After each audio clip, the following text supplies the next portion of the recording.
NEET প্রশ্নফাঁস আন্দোলনে বড় সাফল্যের পর ভারতের রাজনৈতিক অঙ্গনে এখন নতুন আলোচনা, ককরোচ জনতা পার্টি কি এবার আন্দোলনের গণ্ডি পেরিয়ে নির্বাচনী রাজনীতিতে পা রাখতে যাচ্ছে?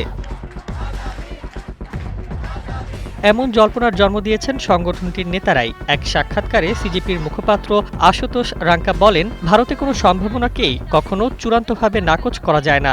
তার এই মন্তব্যের পর থেকেই রাজনৈতিক মহলে শুরু হয়েছে নানা হিসাব নিকাশ। তবে আপাতত নির্বাচনে অংশ নেওয়ার কোনো পরিকল্পনা নেই বলেই জানিয়েছেন সিজেপি নেতারা।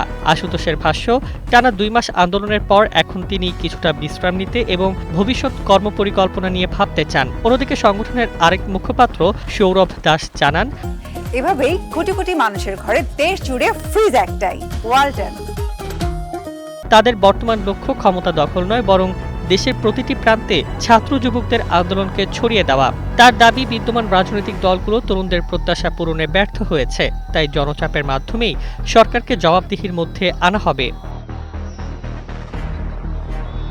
ধর্মেন্দ্র প্রধানের পদত্যাগ এবং আন্দোলনকারীদের কয়েকটি দাবি সরকার মেনে নেওয়াকে নিজেদের বড় অর্জন হিসেবে দেখছে সিজেপি। পাশাপাশি আন্দোলনকারীদের বিরুদ্ধে দায়ের করা মামলা প্রত্যাহারের নীতিগত সিদ্ধান্ত তাদের আত্মবিশ্বাস বাড়িয়েছে।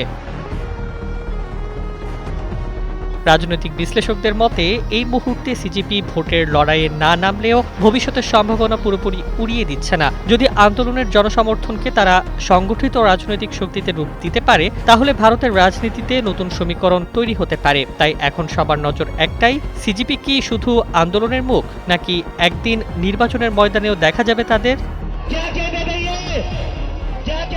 Desk report, Bangladesh bulletin.